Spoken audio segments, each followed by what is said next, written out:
Welcome everybody once again to the Natural Treatment of Arthritis Institutes, the Arthritis Solution Proven Strategies to Prevent, Manage and Reduce the Pain of Arthritis Naturally program, part of the Do-It-Yourself Arthritis Solution Proven Healthcare System.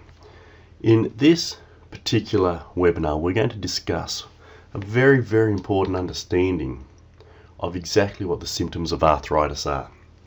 Now, this is a really important topic because the majority of people, when they have a diagnosis of arthritis, come from a broad range of symptoms and understanding as to what they're experiencing. And for many, it's a surprise. In fact, it's a shock. I mean, what? I've got arthritis? How's that possible? For other people, they feel like they have arthritis. Their bones are aching, their body is sore. And because of that, they draw an immediate conclusion that they have arthritis. And the reality is, for some of those people, they don't in fact have arthritis. There are other reasons or explanations for their conditions. So what I want to provide here in this particular module is an understanding of arthritis in the symptoms that it presents and the way that it manifests, so that you can have a clearer understanding in your own mind of what the manifestation of arthritis is. So let's get straight into the process. The first slide for this particular webinar details, a question for yourself, which is, have you noticed any pain or stiffness in your joints lately? Or perhaps you've been hearing a symphony of pops and crackles when you stand up, or you've been experiencing frequent headaches and neck pain. Or maybe it just feels like you're getting older, but you can't quite pinpoint the reason. Well, arthritis could be the cause. Now again, it doesn't have to be the cause, but it certainly could be the cause. And we're going to explain how those symptoms come and are derived as a result of arthritis. And we're also going to discuss how many of the symptoms you have do not need to correlate with arthritis. And before we go on, I want to share a story with you that depicts that extremely well. I had a client come in some months ago. Working with him, he presented with stiffness, soreness in the back. I was very confident, after having examined his back and taken history and also knowing his age and the vocation that he had, I was pretty confident there was an arthritic presentation there.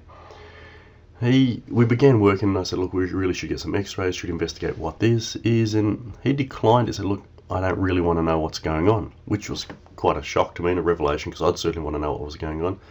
So we provided a basic recommendation, and a year later he came back in. The pain had progressed, he had deteriorated. He was in significant and serious denial about the presence of degenerative and arthritic change. And I really made certain that I was very firm with him and very unequivocal, saying we needed to understand what was underlying this, because left to its own devices, it'll get worse, it'll progress, it'll deteriorate, and then more work will need to be done, and it becomes harder to recover. Now, he relented on this occasion and allowed me to take the x-rays, and certainly, sure enough, there was some degenerative change, and he was shocked, he was horrified, he was massively unhappy, because he just didn't see himself as arthritic. He didn't see himself as old. But of course, you don't have to be old to have arthritis. You just have to have accumulated wear and tear. So the way and method we went around getting clear on this diagnosis is obviously a history. You need to know what history the person has, what traumas, what events, what work style they have had within their life. You also need to understand the type of pain that arthritis presents at, which we'll discuss here within this process. And then it was the further testing process, examining the joints, feeling how the joints move or don't move, which is consistent with different forms of arthritis. And in this case, x-rays were the unequivocal diagnostic process. So by going through a very specific process, a practitioner can define clearly, firstly in their mind, and then through the appropriate testing and examination in the mind of the client, whether they have or do not have arthritis. And as I said, for many people it's a shock. For many people it's horrifying, because they don't want to have this life-debilitating condition. And so that was the story for this particular person. We had to go through a journey to help him to understand what was happening for him. Sometime later, he'd begun a care program working on his arthritis, and results were happening, and he was really pleased, and the benefits were there to see. And so he brought his wife along, and the wife said, look, I've got arthritis.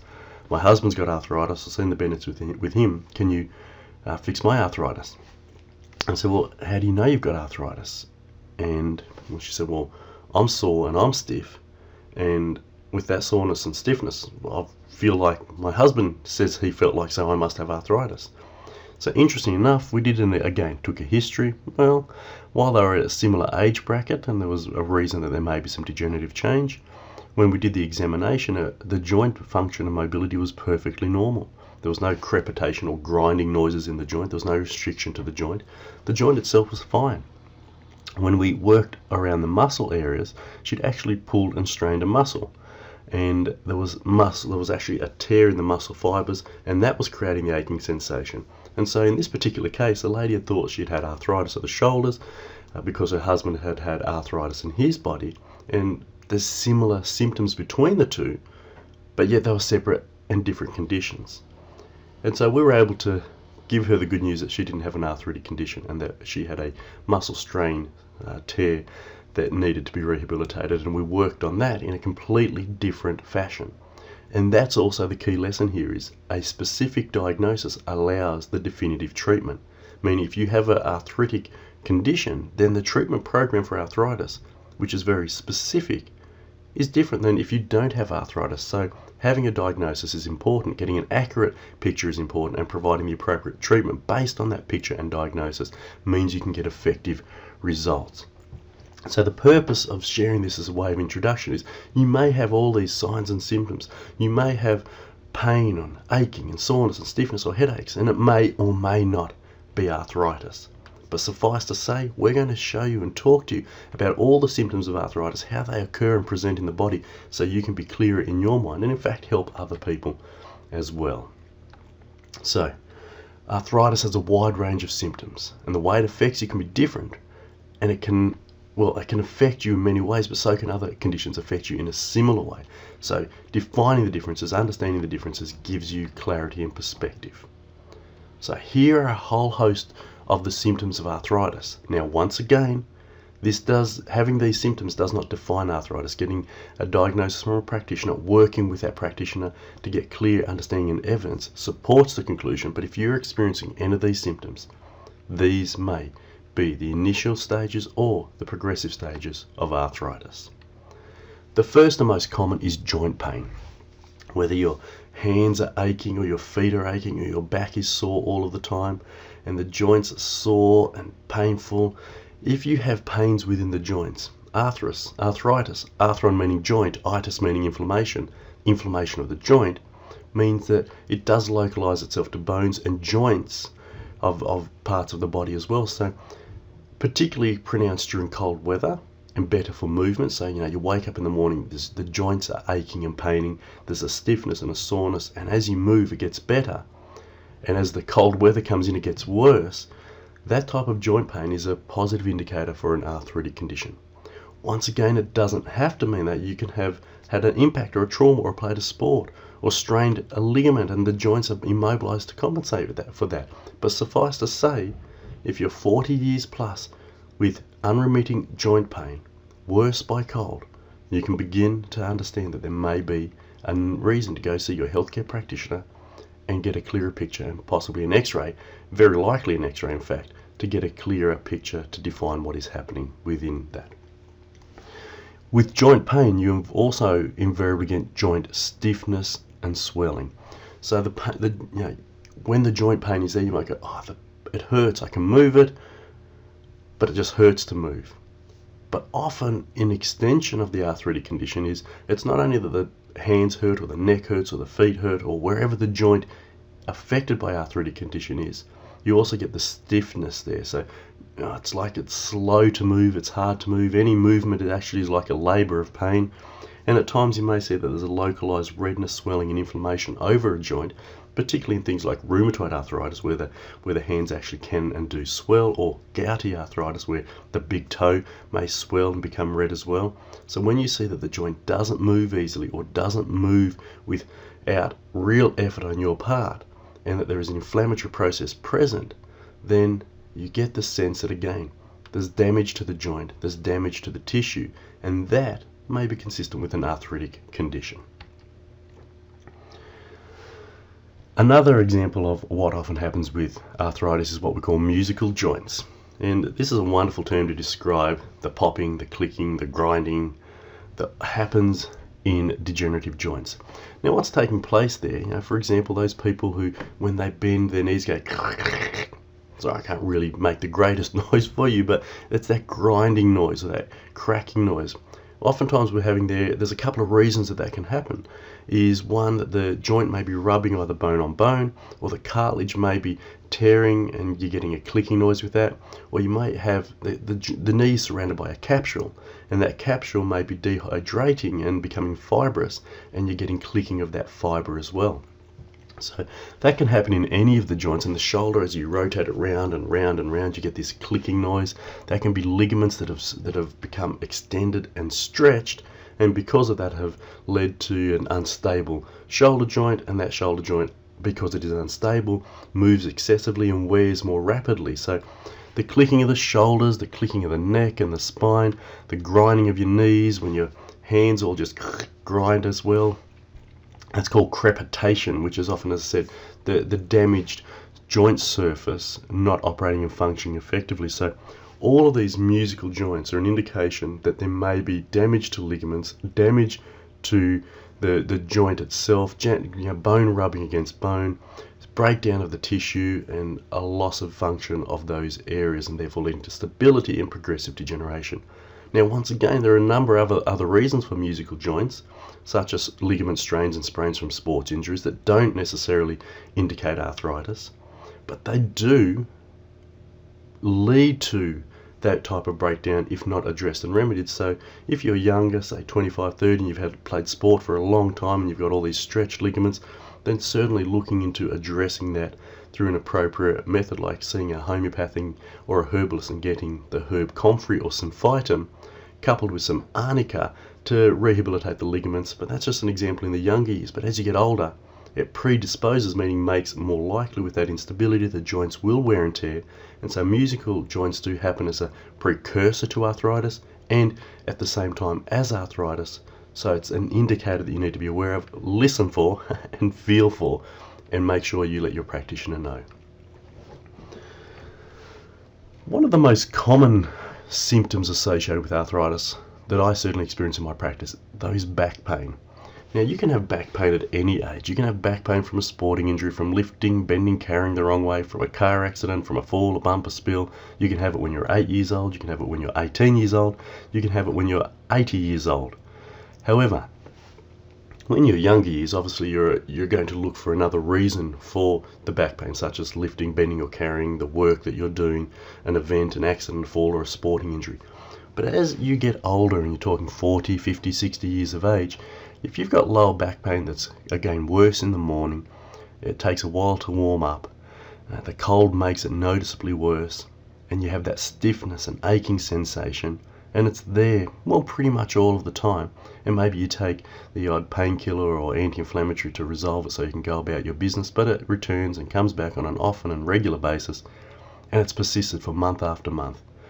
When you start to have that type of an experience, you know that you've got more than simply just a sore back from a lifting incident, because those types of events do heal themselves. They should recover.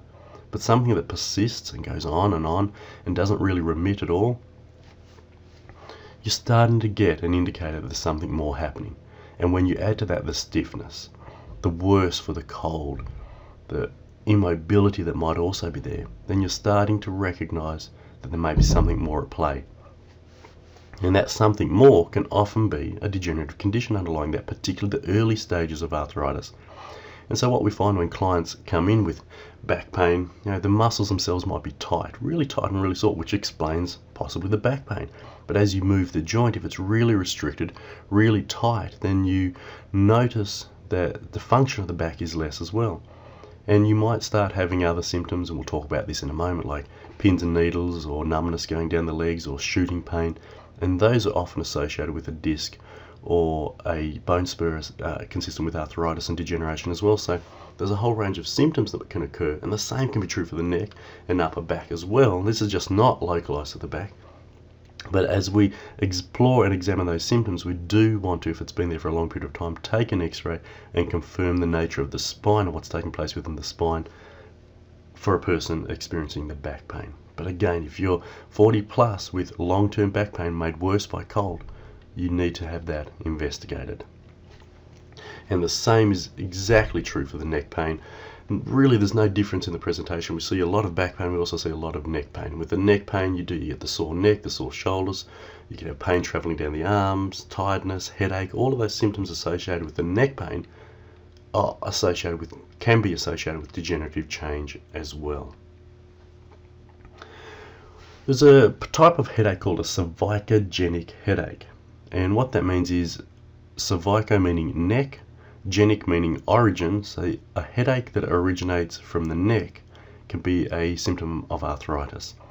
You can have a headache for any number of reasons. In fact, the number one cause or reason for headache is dehydration and tiredness. So you can be 25 years old, working long hours in an air-conditioned office, not drinking water, drinking lots of coffee to keep you awake and alert because you're tired, and you can get headaches as a consequence and a result of that. Of course, that's not an arthritic or even a cervicogenic headache. You can have headaches because you haven't slept well. You can have headaches because you sleep in the wrong posture, you use the wrong pillow, and your neck twists during the night and you get a wry neck. You can have a headache because you go and play a sport and have a head hit, whether they're playing rugby league and you get tackled, or even hockey and somebody knocks into you. Now, there are a number of reasons for headaches, including allergies and response to perfumes and chemicals. So headache can come from a number of causes, but when you have the type of headache that, again, you have this sore and stiff neck, and you might have just adapted to it, but you still feel the soreness in the neck, and the neck doesn't move the way it used to 2, 5 or maybe 10 years ago, and it just permeates. It comes from the base of the skull and permeates all the way over to the front of the head, oftentimes behind the eyes, maybe even into the temples. It's not one of those sharp, piercing headaches like a migraine that prevents you from doing anything. It's just a constant aching sensation. Your focus and your clarity is not there. The neck and shoulders all hurt, and you're tired, and you just start feeling like, is this ever going to go away? And so you may take a painkiller or anti-inflammatory or a headache tablet to reduce the symptoms, but it returns and comes back. In those situations, you're looking at the likelihood of the degenerative change in the neck producing an inflammatory response and irritating the nerves, and those nerves send messages across the base of the neck into the scalp and the forehead, and it's that pain that you get from the irritation of the nerves and the inflammatory process and the stiffness in the neck that produces the cervicogenic headache, the headache that arises or has an origin in the neck damage that is there. And at times that can be very sharp and painful ones that are quite debilitating, and that's when you get the headache that you ignore for long enough starts to produce more symptoms, because the damage that is taking place is progressing. Because you can then also have disc degeneration and bone spurs, just like in the lower back, promoting irritation to the nerves in the neck, and those also generate headaches. So if you've got one of those long-standing headaches, it's time, and again, if you're 40 years plus, it's time to look at what is causing those, because the longer you leave it, the worse it can become. And it's not only the headache becoming worse, it's the damage within the neck and the deterioration of the spine or the discs that, when promoted, create even more problems later in life. Another common symptom of arthritis is sciatica. And most people know sciatica as the severe lower back pain with pain traveling down the back of the legs. Now, sciatica is derived from the fact that there is irritation, either inflammation or compression or pressure upon the sciatic nerve. The sciatic nerve comes from the lower back, the very bottom 2 vertebrae, and the sacral area as well. And those 4 nerves coming out of the spinal cord through the spine combine into a big nerve that runs down the back of the leg called the sciatic nerve. And if you've got degenerative change in the lower back, either an inflammatory condition going on, or a bone spur starting to produce pressure on the nerves, or a degenerative disc consistent with the arthritic breakdown of the body, including the spine and disc, then the space where the nerve comes out of can be reduced, and the pressure on the nerve can start to produce nerve pain, sciatica being the expression of the nerve pain.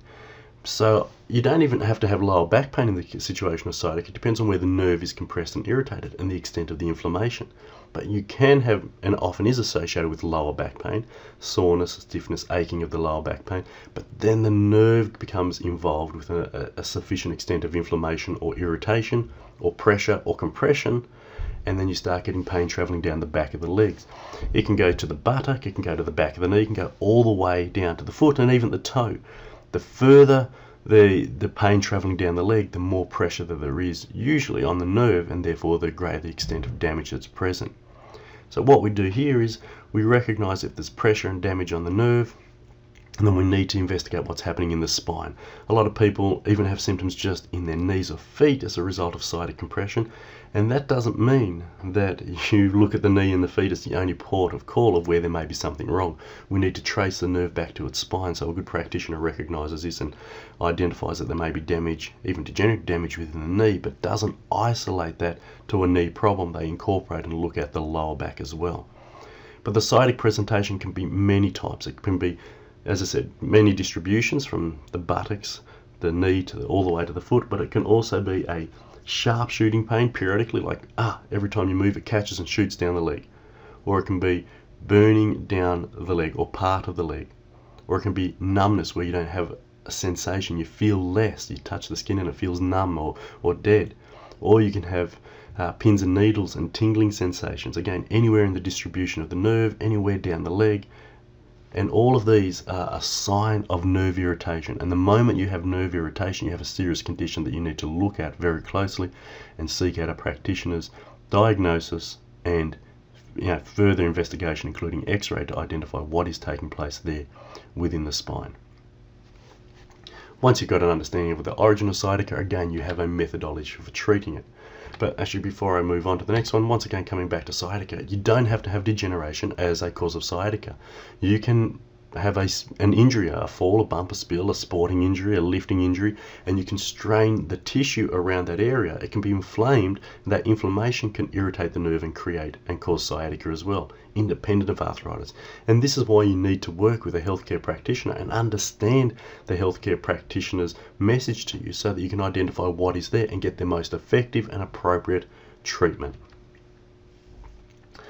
The next example of an arthritic condition is frozen shoulder, and this is really where, when I spoke about how your knees can be impacted from events in your lower back, and that's very much true for the frozen shoulder. While you can, and frozen shoulder is where you try to lift your arm up and you can only get to maybe 60, 70, 80 or 90 degrees. You can't put your hand above your head because there is restricted movement due to the limitation of pain. And what's happening there is a couple of factors are involved. One, the muscles will be tight and spasmed in the shoulder area, particularly where the hand is on the picture, right at the trapezius, the upper shoulder area. The neck itself will also be tight, but you might find that there'll be mechanical dysfunction in what's called the acromioclavicular joint. I don't know whether I think if there should be a cursor on the screen right now. You can see a little bump next to the hand towards the shoulder. That little bump is called your acromioclavicular joint, or ACJ. And what that is the joint that pivots with the moving of the shoulder, and that can be impacted or jammed.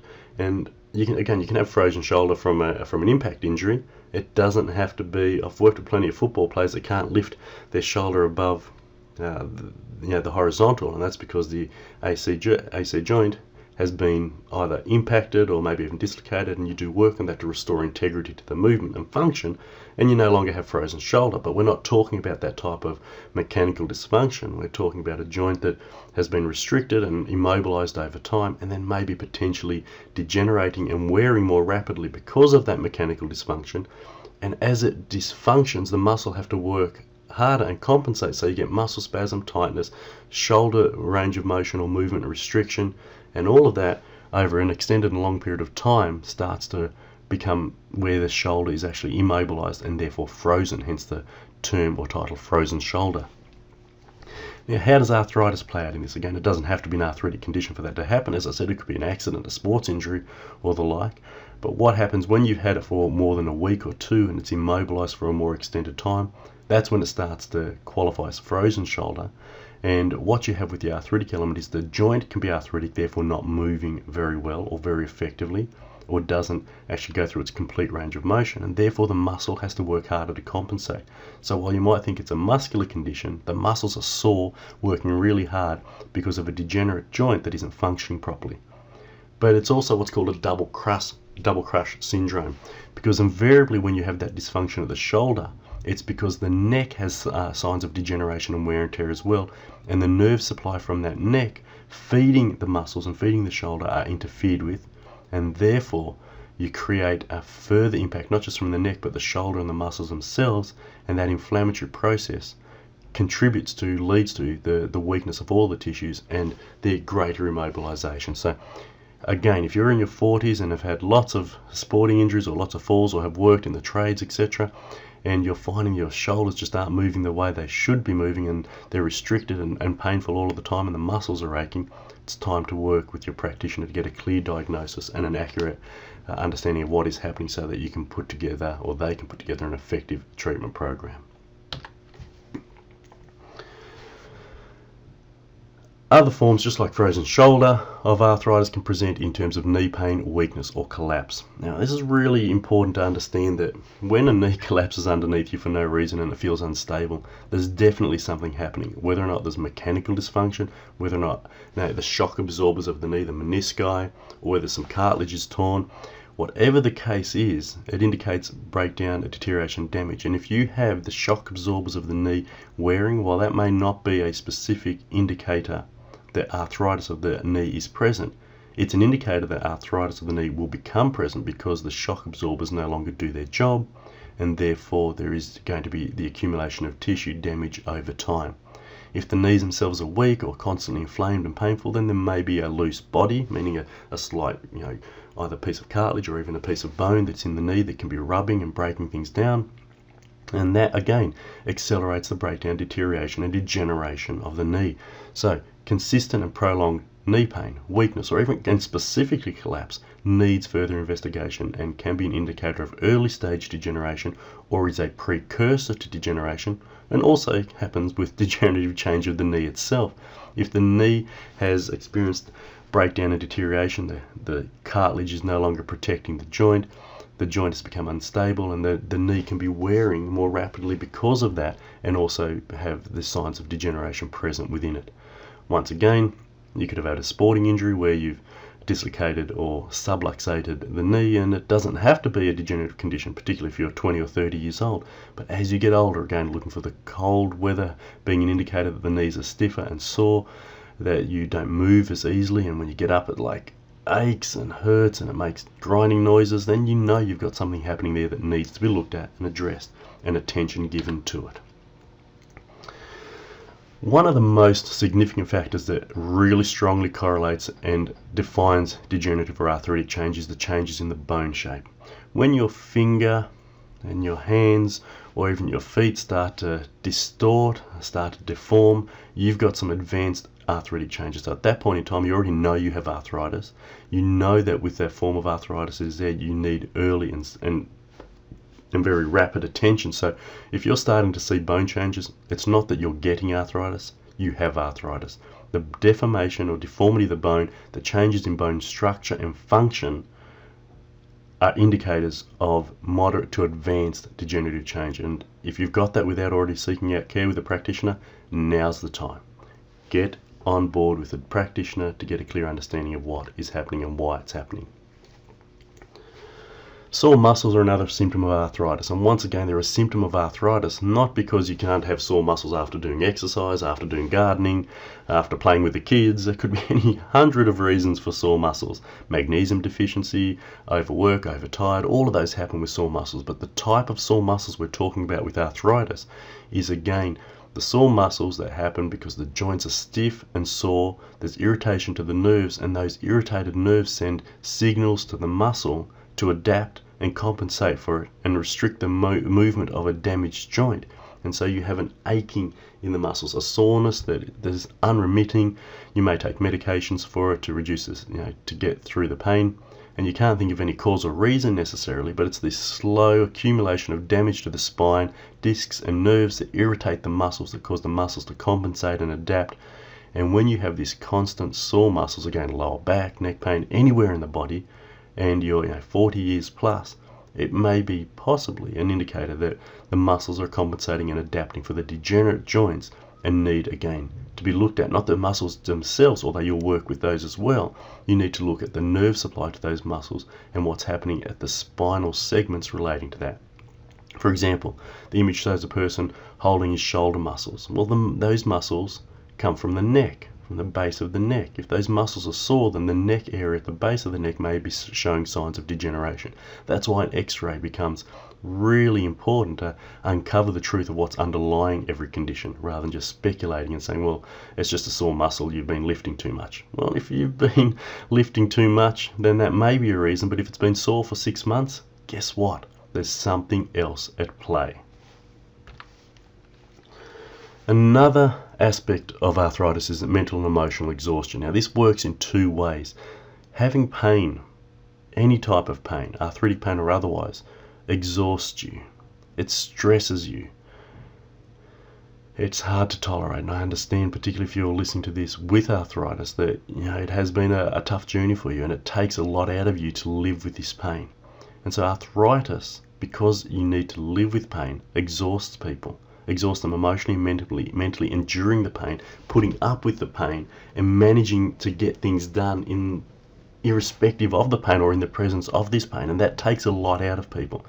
So if you've got all this soreness and stiffness and you're just not coping the way you used to be able to cope, if you're just not functioning the way you used to be able to function, if you don't have the same concentration, focus, then what we invariably find is there is some type of inflammatory process and breakdown taking place within the body. And the mental exhaustion and the emotional exhaustion that come from the presence of a chronic pain condition, such as arthritis, takes its toll, and it needs to be supported and addressed. That's not to say that you can't be 20 years old and have just moved into a new town with a new job and you're working 60 hours a week that you're not going to feel mental and emotional exhaustion. That doesn't mean you have arthritis. It simply means that you're overloaded and overwhelmed and you're paying the price for the amount of stress on your body. But people with arthritis equally have stress, and they need to understand that the mental and emotional exhaustion that they're feeling may be a consequence and expression of their adaptation and the damage that is taking place within the body. Because while it may be an adaptive response enduring the pain, it's also an outcome of arthritis, because you again get nerve interference and nerve inflammation from degeneration in the neck that actually affects the nerves and the brain tissue to how you respond, how you adapt, how you mentally function. So you have the expression of arthritis into downgrading or diminishing the function of the brain and nervous system, and you also have the nervous system being adaptive to the pain, which fatigues the system as well. So it happens in both directions. And so it's very common for people with arthritis to be suffering pain and also to be going, how long do I have to endure this? And they exhaust themselves. So it's important to understand that dynamic can and does play out. And there are so many other considerations, that you could have with arthritis, and these may include affecting in terms of the organ systems of the body. Rheumatoid arthritis can affect the cardiovascular system, meaning the heart and the arterial system. It can affect other systems of the body, skin, and even bizarre and unknown symptoms. So if you are seeing any of these changes, hand or bony changes, chronic pain, tiredness, fatigue, and all of these crazy things, the doctors say, look, this is just just take this medication, or it's in your head. Well, it doesn't have to be that way. The arthritic presentation, while we've defined so many of the symptoms here that they could be, isn't definitive, isn't conclusive. There is so much more that you can be experiencing that may or may not make sense to the average practitioner looking at it. But not every practitioner is a specialist in understanding the depth of arthritis and the type of symptoms and presentation you can have. Your whole systemic body can change. Your period cycle can change. It can introduce early menopausal changes. It can affect your heart rate and rhythm. It can create sinus problems. You can have increased allergenic responses, food intolerances. All of these types of things can happen simultaneously or in the presence of arthritic change, because your nervous system is changing, your body is changing, your health is deteriorating, and we can't always define what is happening. But if something bizarre or unknown or unclear to you or other practitioners is happening, then look further, investigate the arthritic processes that may be present, and work with a healthcare practitioner to find a solution to those. To really understand arthritis, or to measure arthritis, there are 3 things to talk about: the signs, the symptoms, and the symbols. Now, I'll define symptoms first. Symptoms are the subjective experience you have in relation to any condition, arthritis or otherwise. So for example, pain is a subjective condition. When I work with a client, they can tell me what they feel, the pain they have, but I don't experience it. I don't know what they are experiencing only by the way they tell me, so it's subjective. Some person may tolerate pain really well and they'll say their arthritic pain is a 5 out of 10, and they have severe advanced degenerative changes in their body. Another person may not tolerate pain at all, and so they're talking about a 5 out of 10 pain level, but they've only just got the early stages of degenerative change. So the pain level or the pain scale a person experiences is subjective, meaning from their own perspective based on their own individual nuances. And with this, the symptoms are a measure of what a client feels from their own perspective. So a symptom can be such as I said, the level of pain a person feels, the amount of movement that a joint goes through is restricted. So while we can measure the range of motion, but a person might say, I can't move it any further, when, well, they probably can, but it hurts for them to move further. So again, it's a symptom of arthritis, the pain, the restricted range of motion, the impact on tiredness or mental fatigue. All of those are symptoms of arthritis, but are subjective and based on the perspective of the person experiencing the symptoms. A sign is very different. A sign is an objective measure of arthritic change. And while we're not talking about arthritis here, a common example of a sign is a blood pressure. You measure somebody's blood pressure, that's an objective indicator of heart disease or heart tension or heart pressure. And if they're raised or elevated blood pressure, that's a sign of hypertension. It's an indicator that there's change happening in the cardiovascular, the heart and circulatory system of a body. It's objective, it's measured. The client doesn't say, I have high blood pressure. The machine that measures the influences on the body shows that there is high blood pressure. And that's what a sign does. And in terms of signs for arthritic change, we have factors that are objective, such as blood tests and x-rays. They're signs that correlate with degenerative change and process. So you have certain symptoms that mean and relate to arthritis. You have other signs, objective tests, that reinforce the presence of degenerative change. And then there are symbols as well. The symbol of arthritis, is the aspect of when your hands are all clenched up, and if you go back to, I think I have this, if you go back to this diagram here, that's a sign of arthritis. Look at her hands, the way that they're held out in front, you've got the bone deformity happening there, and those hands are almost crippled. So a sign of arthritis is something has been crippling the person, they've been holding on to this pain. And so there are certain signs, symptoms, and symbols of arthritis that need to be taken into consideration. This is true for any condition. And once we have that picture, once we understand that picture as practitioners, we can then work with getting a clear diagnosis, a definitive diagnosis, and with that diagnosis provide an accurate treatment and therefore an effective way of producing results for you. So the arthritis symptoms, this is where you may start: the pain, the suffering, the stiffness, the soreness, the aching, and the limitation on your health and your quality of life. But it doesn't have to be that way. That may be where you start today, but it's not where you will end up. Where you end up is an enhanced and improved quality of life by making choices that are consistent with creating healing within your body. And within this particular webinar, we don't discuss what solutions there are for the arthritis solution.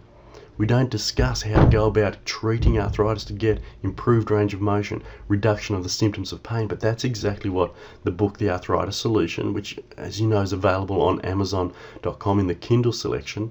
The Arthritis Solution goes through all the proven strategies to prevent, manage and alleviate the pain of arthritis naturally. There's also the Natural Treatment of Arthritis Institute website that covers a whole range of topics about how to manage and address the arthritic condition that is there, and you can create profound and powerful healing in ways that you never imagined. And the website, when you sign up on the website, has a number of free resources, free reports, 3 of them in fact, webinars much like this one, that detail step by step exactly what you can do to prevent, manage and alleviate the pain of arthritis naturally, with all the scientific evidence behind these approaches to give you back your health and your quality of life in the presence of degeneration and recapture your life today. So while arthritis is where you may have started today, it is not where you'll end up. And so for more information, we want to serve you and help you to understand arthritis, the arthritic condition, what can be done and how you can heal. So go to the website www.naturaltreatmentofarthritisinstitute.com or email us at info@naturaltreatmentofarthritisinstitute.com.au. Sorry, it's a .com.au for the website as well. The address is there on the screen for you. Also, simply type into Google Natural Treatment of Arthritis Institute and we'll be there on that page for you as well, and you can contact us through the website. If you have any questions, any concerns, any considerations that you want looked at and addressed, please contact us. Allow us to help you with your arthritic condition and a solution for your arthritis today. I thank you very much for your time. I'm really pleased to have been able to bring you this information and serve you in understanding arthritis and what can be done for arthritis. This is Dr. Marcus Chakos, chiropractor, wellness specialist, and author of the life-changing book, The Arthritis Solution, and founder of the Natural Treatment of Arthritis Institute. Take care.